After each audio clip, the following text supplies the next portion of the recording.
No one on the station knew her name. That alone was a problem. The arrival log listed her delegation as unregistered sovereign entity, diplomatic immunity pending, which meant nothing and everything at the same time. Ships didn't get cleared into Helix Station with language like that unless several governments had already argued behind closed doors and decided it was safer to say yes than to ask questions. She arrived without ceremony. No anthem, no honor guard, no announcement beyond a quiet shift in security posture that every veteran officer felt in their bones. The first thing most people noticed was silence. Helix Station was never truly quiet. There was always the low hum of life support, transit rails, distant voices echoing through steel corridors. But when she stepped through the airlock, conversation died in a radius that no one could quite explain, as if the station itself had decided to hold its breath. Elias Ward was elbow-deep in a diagnostic panel when the silence reached Engineering Bay C. He felt it before he heard anything. A pressure change, a tightening behind the eyes, the subtle, irrational sense that something important had just entered his world without asking permission. What was that? One of the technicians muttered. Elias didn't answer. He straightened slowly, wiping his hands on his utility jacket, instincts prickling for reasons he couldn't articulate. He wasn't military. He wasn't diplomatic staff. He was a systems engineer, good at patterns, failures, things that went wrong quietly before they went wrong loudly. And something had just gone very wrong. Security feeds flickered to life on the wall monitor. Not because of an alert, there wasn't one, but because someone had overridden default display priority. The image resolved. A woman stood at the center of Corridor Prime, framed by black-armored guards who did not look human no matter how closely the camera zoomed. She was tall, impossibly composed, pale hair cascading over a glossy black uniform that reflected the station lights like liquid shadow. The material clung to her, as if it had been designed around her body alone, structured shoulders giving her silhouette the unmistakable geometry of authority. But it was her eyes that made Elias forget to breathe. Bright, unnatural, a piercing crystalline blue that did not flicker or dart or search. They assessed. She wasn't looking at the guards. She wasn't looking at the cameras. She was looking straight ahead as if she already knew where she was going. "Who is that?" Someone whispered. No one answered. Command hadn't sent a briefing, which meant Command didn't have one. Elias felt a strange, unwelcome certainty settle in his chest. She wasn't here for negotiations. She wasn't here for treaties. She was here because something had failed. And when things failed at the scale she represented, they didn't send ambassadors. They sent judges. The feed shifted as she began to walk. Guards moved with her, not around her. Protective, yes, but also deferential, like satellites orbiting a gravity well they couldn't escape. Her boots clicked softly against the floor, measured and unhurried, every step deliberate. Engineering Bay C, the station AI announced suddenly, voice neutral but unmistakably tense. Prepare for priority inspection. The words hit Elias like a physical blow. Inspection, not request, not consultation. Inspection meant authority. Why us? Someone asked. Elias already knew the answer, because Engineering Bay C controlled the station's deep cycle power routing, the systems nobody thought about until they failed catastrophically, the systems that behaved strangely lately, fluctuations no model quite explained, anomalies that resolved themselves just before triggering alarms, patterns that felt wrong. The doors at the far end of the bay slid open without warning. She entered. Up close, the effect was worse. Her presence wasn't aggressive. It was absolute, like standing too close to a star, beautiful, blinding, and utterly indifferent to whether you survived the encounter. Her gaze swept the room once quickly, cataloging everything and everyone. Then it stopped. On Elias. He felt it like a lock clicking into place. "You," she said.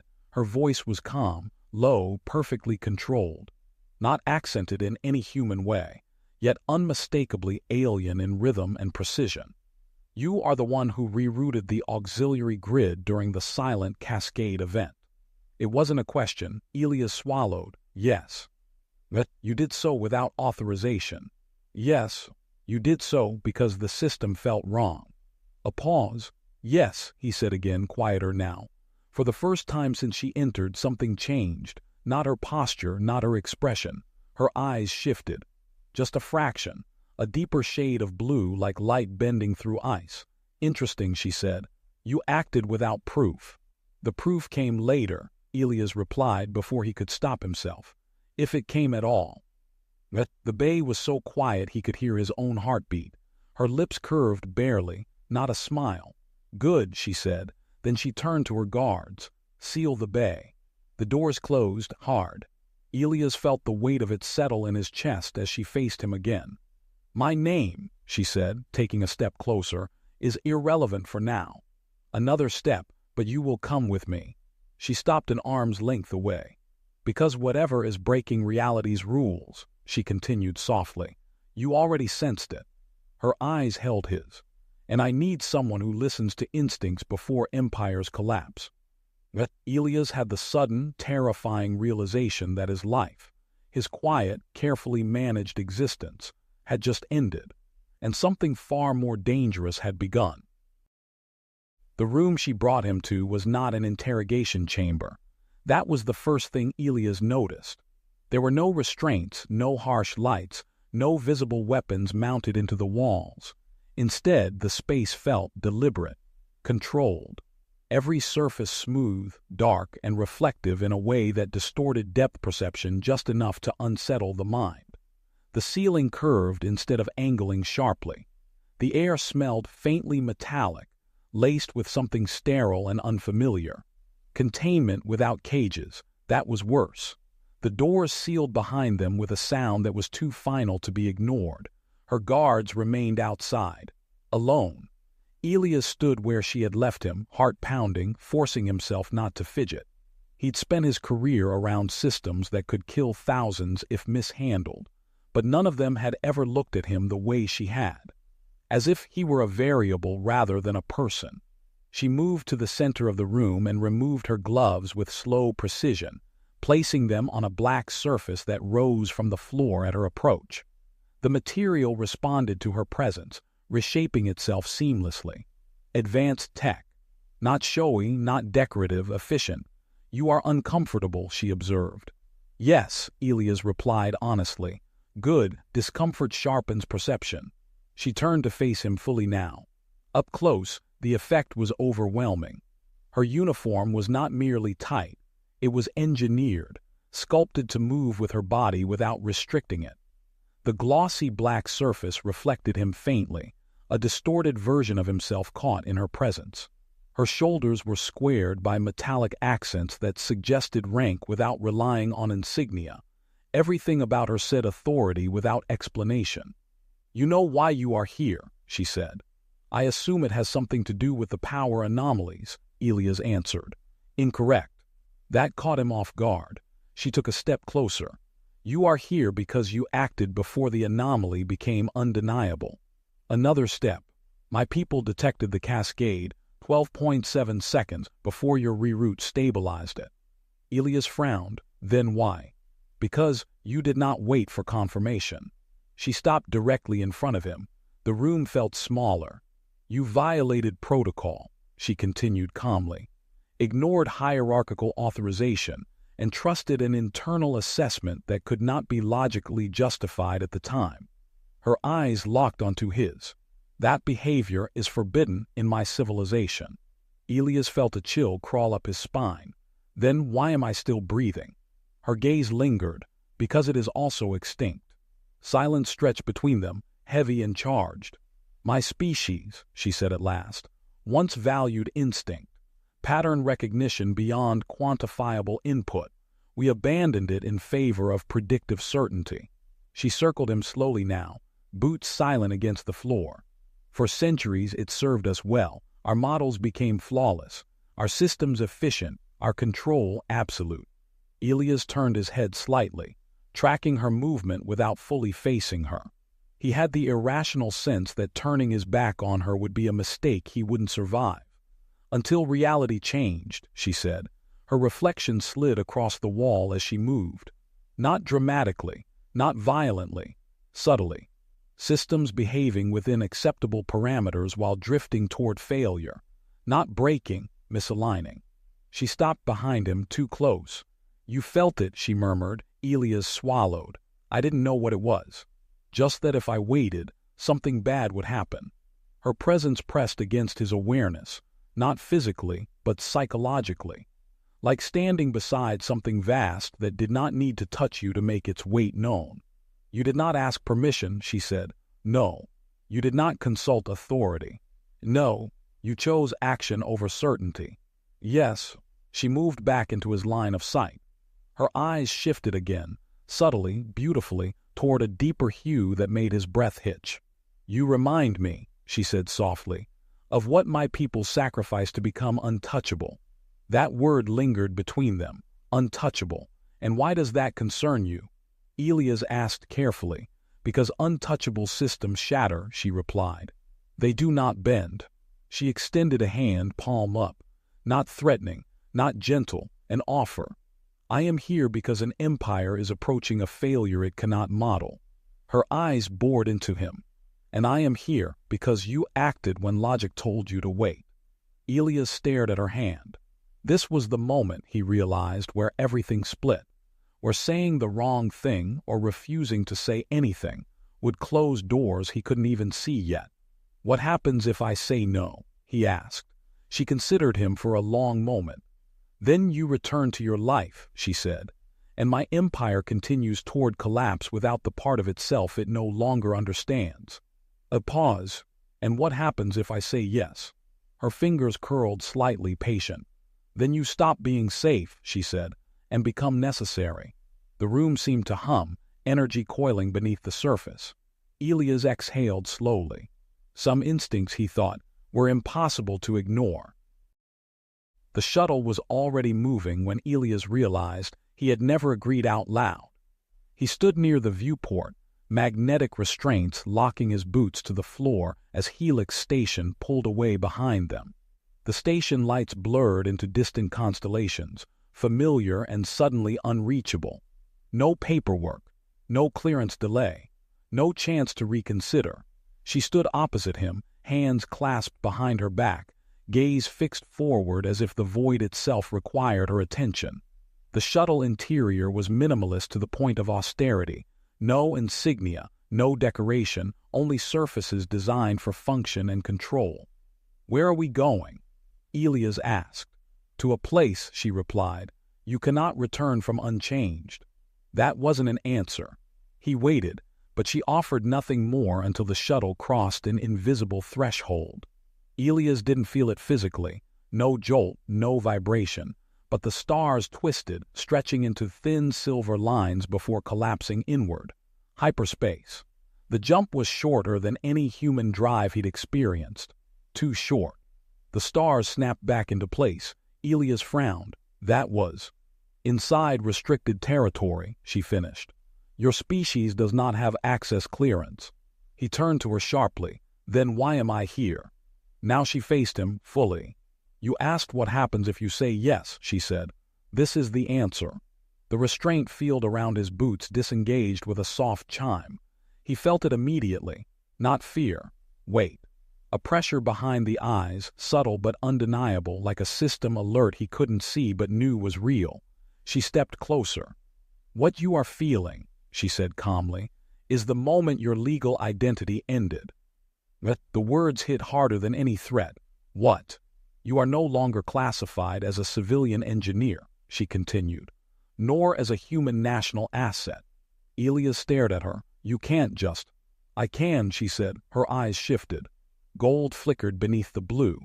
"I am not an ambassador." The word hung there, heavy with implication. "I am the sovereign executor of the Vierx continuum," she said.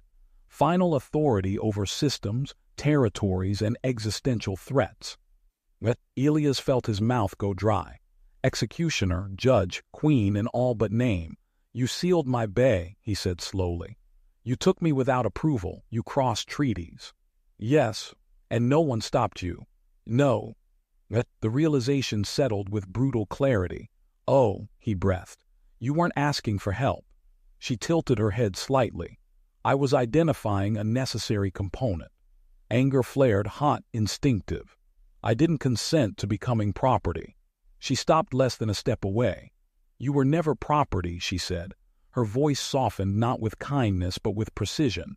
You are a liability. Silence. You possess a cognitive function my civilization eliminated centuries ago, she continued. You detect emergent instability before it manifests. You act in defiance of optimization curves. You create solutions that cannot be replicated through simulation. Her gaze locked onto his. That makes you dangerous. Elias laughed once, sharp and humorless. So your solution is kidnapping? No, she replied. My solution is containment through alignment. She reached into the air. A projection bloomed between them. Elias' biometric signature, human records, then alien overlays, new classifications scrolling faster than he could read. You have been bound, she said, not as a prisoner, as a strategic node. The words made his skin crawl. What does that mean? He asked. It means your nervous system is now entangled with mine. The room seemed to tilt. What? She raised her hand and pain bloomed behind his eyes, brief, precise, gone before he could cry out. Demonstration, she said calmly. Elias staggered, catching himself against the wall. I can feel when you lie, she continued. When you hesitate, when your intuition triggers. His heart hammered. And you, he said hoarsely, what do I get? Her eyes met his. You get access, she said, to systems no human has seen, to decisions that shape civilizations. A pause, and survival. He laughed again, quieter this time. That's not a choice. No, she agreed. It is a reality. The shuttle began to decelerate. Through the viewport, a structure emerged, vast, angular, impossible. A vessel that wasn't merely a ship but an extension of will, its geometry bending perception, her flagship. You crossed a line, Elias said. Yes. Why not erase me after extracting what you need? Her expression changed then. Not softer, sharper. Because, she said, you cannot extract instinct. The ship loomed closer. And because, she added, voice lowering, something is coming that my empire cannot calculate. She turned fully toward him. And when it arrives, I will need someone who can disobey me at exactly the right moment. The shuttle locked into the docking bay. Lights shifted. Doors opened. She extended her hand, not as an offer this time, but as a directive. Welcome, she said, to irreversibility. Elias looked at her hand, at the ship, at the stars he could no longer claim as neutral ground. He took it, and felt the bond seal. The ship was alive, not metaphorically, not poetically. Alive in the way a storm system is alive, responsive, layered, aware of internal imbalance long before external sensors register threat. Elias felt it the moment he crossed the threshold of the docking bay. The air vibrated differently here, tuned to frequencies his body didn't fully recognize but instinctively reacted to. The bond reacted first. A sharp, vertigo-inducing sensation rippled through his skull, followed by a flood of impressions that weren't his. Distance, scale, awareness stretching across systems too vast to comprehend. He gasped, clutching the bulkhead. She stopped instantly. What did you perceive? She demanded. Her voice wasn't cold now, it was alert. Elias squeezed his eyes shut, fighting nausea. I don't know, something layered, like multiple signals overlapping. The ship feels tense. Silence. When he opened his eyes, she was staring at him, not with authority but with something dangerously close to concern. That should not be possible, she said. I'm getting used to hearing that. But she didn't react to the sarcasm. Instead, she turned sharply, issuing commands in a language that made the air itself seem to vibrate. The ship responded immediately. Systems adjusted. Energy flows rerouted. And through the bond, Elias felt it. Her focus, her intent, her control. It was overwhelming. He stumbled again as the feedback intensified, pressure blooming behind his eyes, heart racing as foreign data brushed against his consciousness. He wasn't reading it, not consciously, but he felt its weight. "Stop," he said hoarsely. She froze, the ship stilled. "What?" she asked. "You're pushing too hard," he said, breathing unevenly. "You're flooding the system." "I am stabilizing." "No," he interrupted, sharper now. "You're forcing coherence. The ship doesn't want that." Her eyes narrowed. "Ships do not want." "This one does," he shot back. "At least part of it does." The bond surged. Pain lanced through both of them. She inhaled sharply, one hand bracing against the wall. Elias felt it instantly. Her pain, raw, controlled, suppressed so deeply it had become structural. He staggered toward her without thinking, catching her arm before she could pull away. The contact was electric. The bond snapped tight. Images flooded him, a throne of light and silence. Decisions that erased billions with the same precision as adjusting a power curve. Loneliness so vast it had been reclassified as irrelevant. He recoiled, breath ragged. She ripped her arm free, eyes blazing, not blue now, but a volatile mix of gold and something darker. "Do not touch me," she warned, her voice trembled just slightly. Elias stared at her. "You felt it too," he said quietly. "Yes." "That wasn't supposed to happen, was it?" "No." Silence stretched between them, thick and charged. "The bond was designed for directional awareness," she said finally. "Compliance monitoring, strategic alignment." "Not empathy," Elias said. "Correct." "Then why can I feel when you're hurting?" She didn't answer. The ship's lights dimmed subtly, responding to emotional fluctuation neither of them had authorized. "That's a problem," Elias continued. "Because if I can feel you, then you can't isolate me as a component. I'll interfere." Her gaze sharpened. Interference is unacceptable. Too late. Another pulse rippled through the bond, gentler this time but undeniable. Understanding. Not agreement, understanding. She took a slow step back, reclaiming physical distance like a shield. "You are destabilizing," she said. "So are you," Elias replied. Her jaw tightened. "I have maintained absolute control for centuries." "And how's that working out for your empire?" he asked softly. That landed. Hard. For the first time since he'd met her, she looked away. The ship shuddered faintly. "Your instinct is bleeding into the bond," she said, altering feedback loops. "Good," Elias said, "because whatever's coming, you won't survive it by tightening your grip." She faced him again, slowly. "You presume much."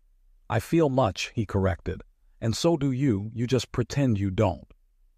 Her eyes flickered, amber, unstable, dangerously human. "This is why my kind eradicated intuition," she said quietly. "It compromises clarity. It also tells you when you're about to break something important," Elias replied. The silence that followed was not empty. It was full of everything neither of them was ready to name. Finally, she exhaled, controlled, deliberate. "We will adjust the bond," she said. "Limit cross-feedback." "You'll try," Elias said. She met his gaze. "And you will stop challenging my authority." He didn't answer immediately. Then, no. The word hung there, fragile and explosive. Her eyes flared gold. The ship trembled. For a breathless moment, Elias thought she might end him where he stood. Instead, she did something far more dangerous. She smiled. Just barely. "Good," she said. And for the first time, Elias realized the bond wasn't merely changing him. It was changing her. The failure began as a whisper. Elias felt it before any alarm sounded. A subtle misalignment humming through the bond like a nerve ending brushing against ice. It wasn't pain. It wasn't fear. It was wrongness. He straightened abruptly, heart rate spiking as the sensation sharpened. The command deck was quiet, too quiet. Officers stood at their stations, posture immaculate, eyes tracking data streams that flowed in elegant, unreadable patterns across holographic interfaces. She stood at the center of it all, composed as ever, hands folded behind her back, eyes fixed on a multi-layered projection of deep space transit lanes. "Something's off," Elias said. Several heads turned. She didn't. All systems are within tolerance, one of the officers reported calmly. No anomaly detected. Elias took a step forward without thinking. That's the problem, he said. You're waiting for detection. She finally looked at him. Her gaze was sharp, assessing, but not dismissive. What do you perceive? He closed his eyes, focusing on the bond. It surged. Not data pressure. Like a structure bearing weight it was never designed to hold. It's not inside your systems, he said slowly. It's in the space between them. Something's interacting with your transit lattice. Not directly, indirectly. Like resonance. The word hit the room like a fracture. Several officers stiffened. That theory was discarded, one said. Resonance effects are mathematically negligible. Elias snapped his eyes open. Not anymore. The ship lurched, not violently but enough. Alarms bloomed across the deck, sharp and sudden. Report, she commanded. Transit node Theta 7 just dropped coherence, an officer replied.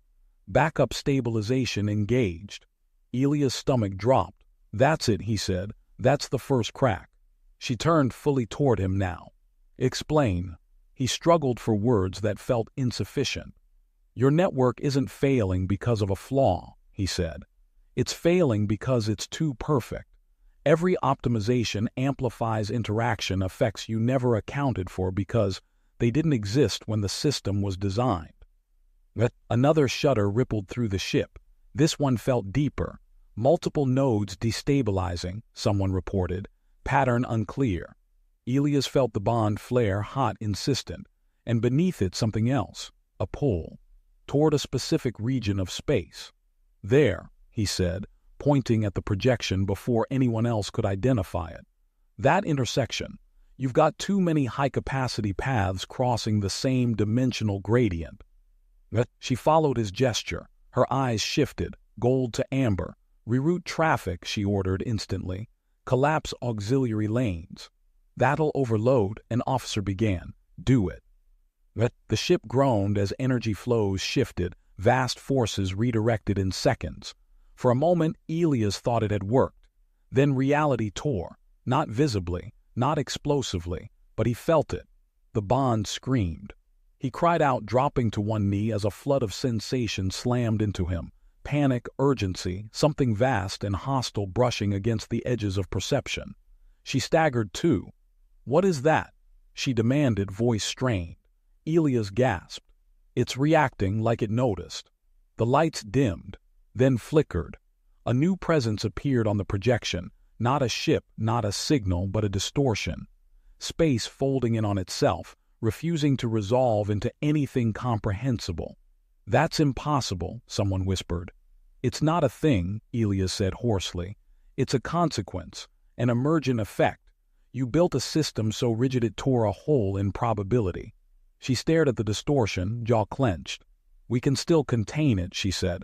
No, Elias snapped. You can't control this. Control is not optional. He pushed himself to his feet, shaking.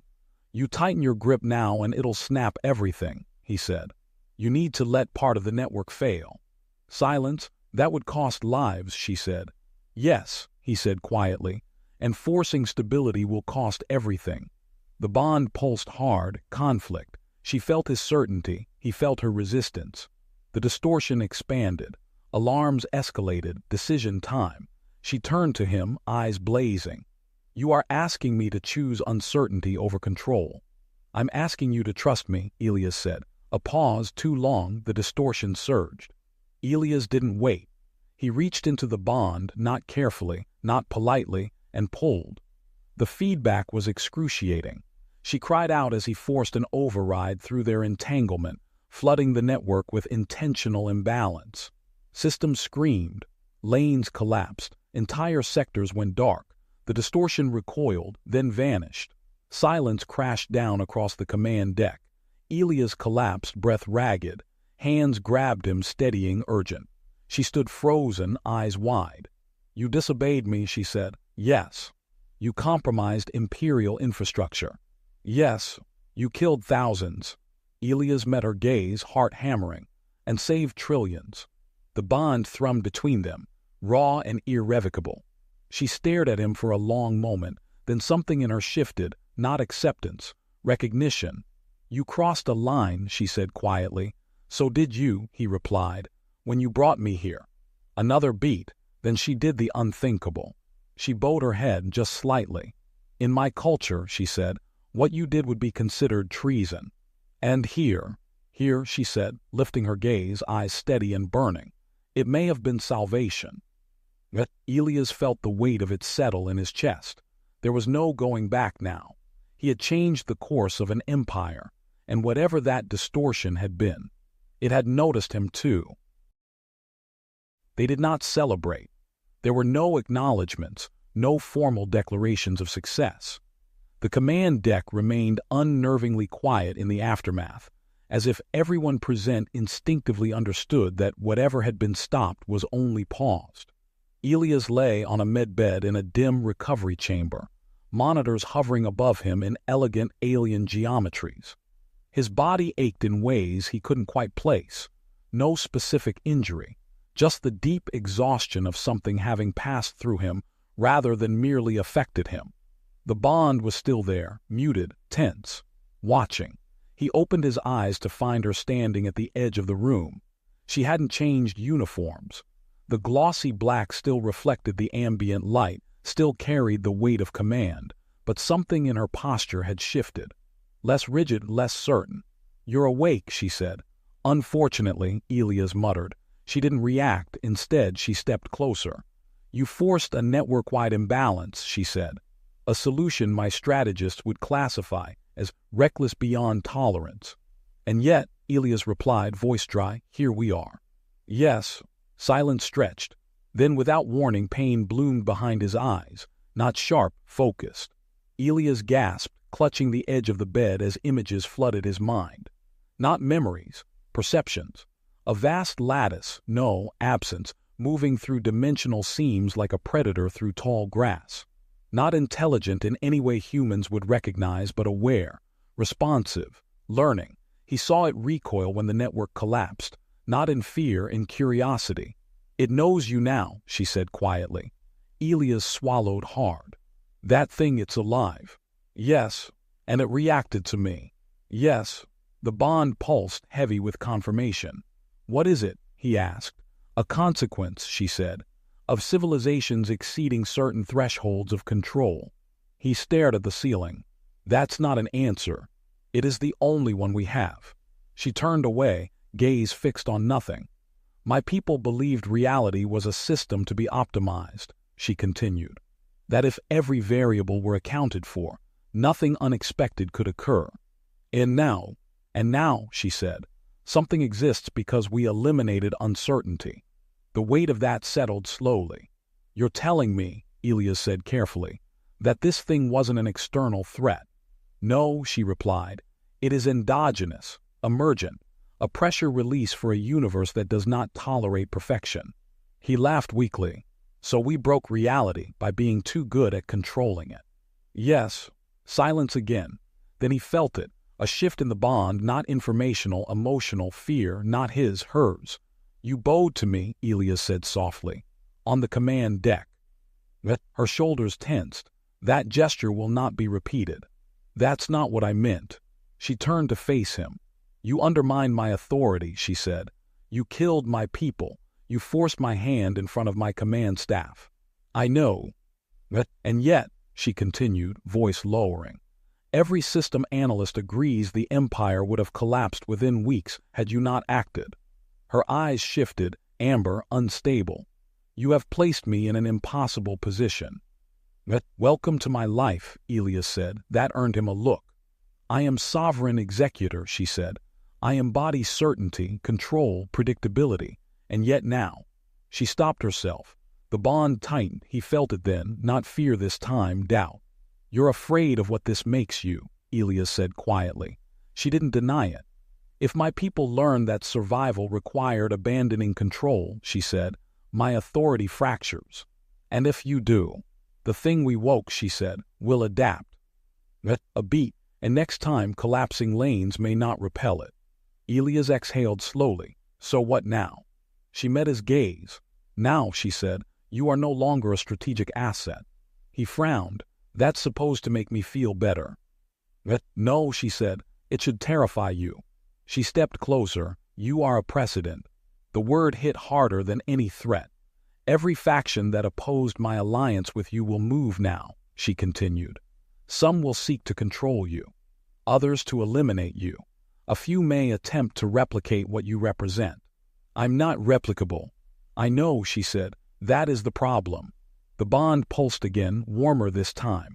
Resolve. You should send me back, Elias said. Cut the bond. Let them think this was a fluke. She shook her head. That is no longer possible. Why? Because, she said quietly, the thing we encountered recognized both of us. Elias' blood ran cold. It reacted to our interaction, she continued. Not you alone, not my systems alone. The bond, Elias whispered, yes. She met his eyes fully now. Whatever it is, she said, it perceives us as a single destabilizing variable. Silence, you tied me to yourself, Elias said. I did.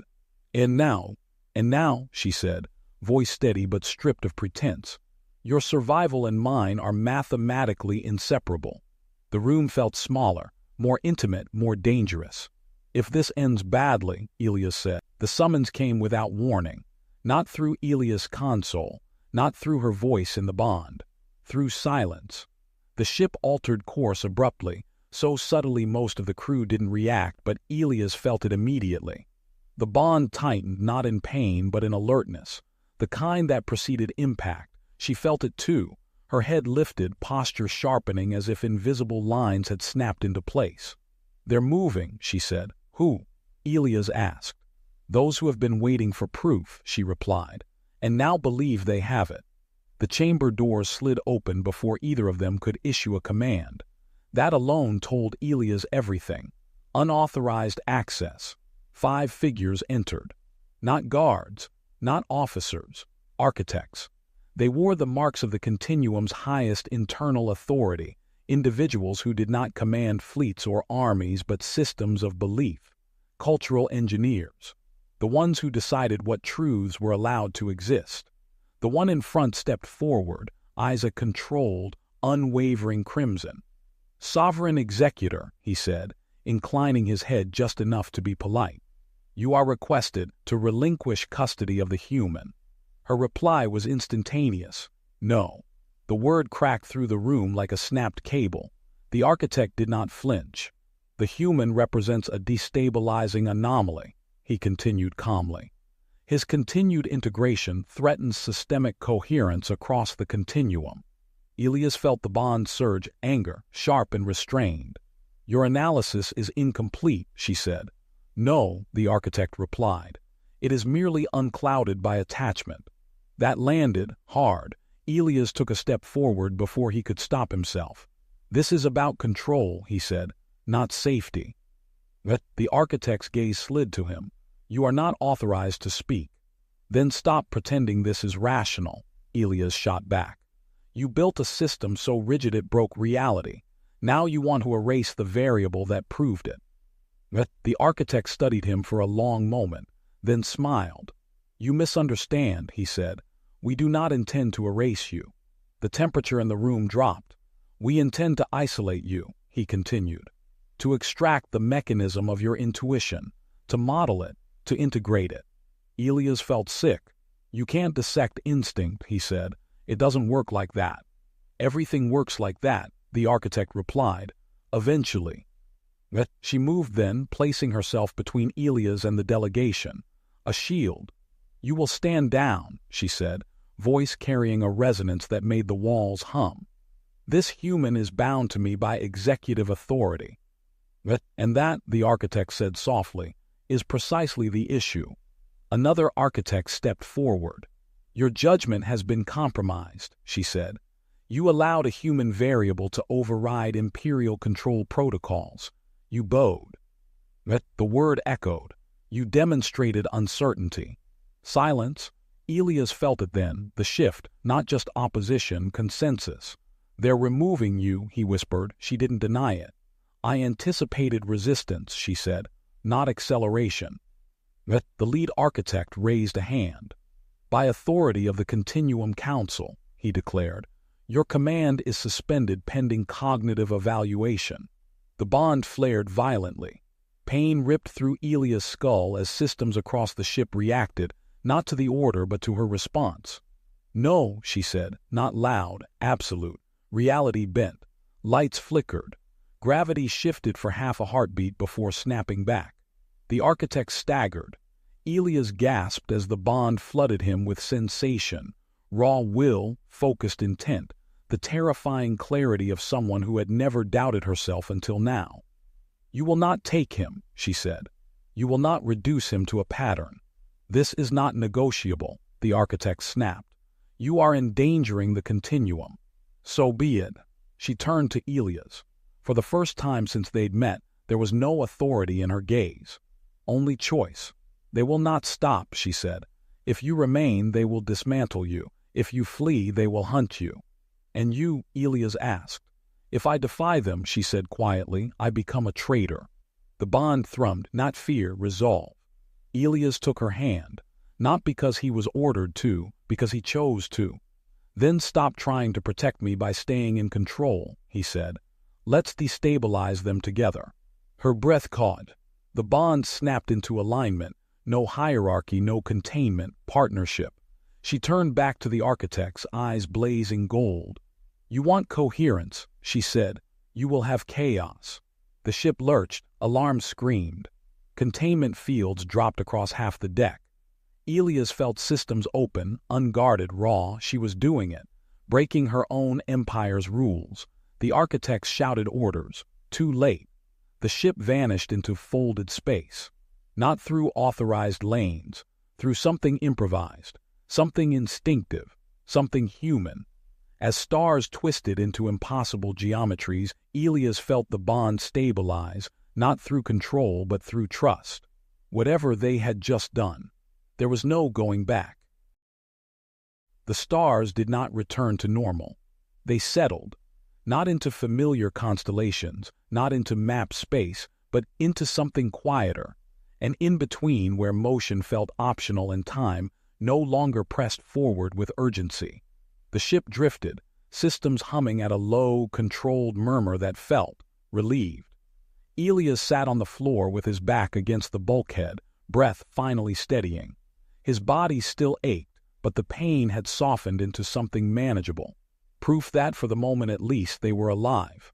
She stood near the viewport, hands clasped loosely behind her back.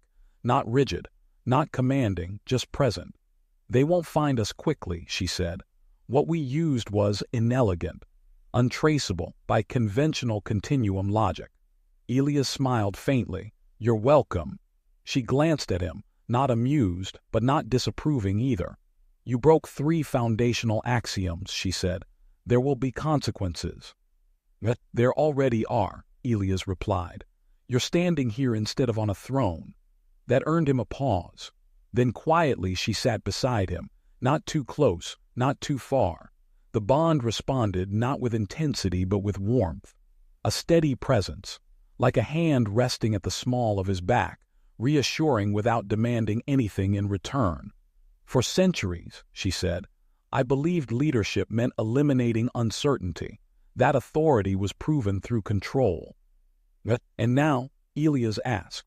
"And now I know," she said slowly, "that control without adaptability is just a delayed collapse." She looked at him then, not as a component, not as a variable, as a person. "You cost me my position," she said. "I'm sorry," Elias said quietly. She shook her head. "You gave me something rarer," she replied, "perspective."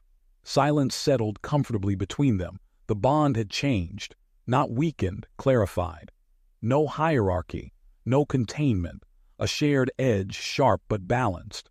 "You could still send me away," Elias said after a while. "Cut the bond. Let me disappear into some forgotten corner of human space." She considered that. "I could," she said, "and I will not. Not because of strategy, not because of necessity, because of choice. There are those in the continuum who will call me a traitor," she continued. "Others who will call you a contagion. And beyond them," she gestured vaguely toward the stars, "there is something watching," she said. "Something that learned when we acted together." Elias felt it too, A distant pressure, curious, patient. "I think it's waiting," he said. "Yes," she agreed, "for us to decide what we become." The ship's systems chimed softly, an alert, not urgent but significant. Unmapped signal detected. Non-hostile, non-coherent. Elias exhaled. "Of course," he muttered. She smiled then, not the controlled curve of diplomacy. A real one, small, private. "Are you afraid?" she asked. He thought about it. About the empire they'd destabilized. The future they'd unmoored. The bond that had rewritten both their lives. "Yes," he said honestly, "but not in a way that makes me want to run." Her eyes warmed amber steady. "Good," she said. "Neither am I." They sat there together as the ship adjusted its course. Not toward safety, not toward conquest, but toward uncertainty made deliberate. Not fugitives, not rulers, partners. Whatever came next, rebuilt alliances, fractured empires, or the attention of something far older than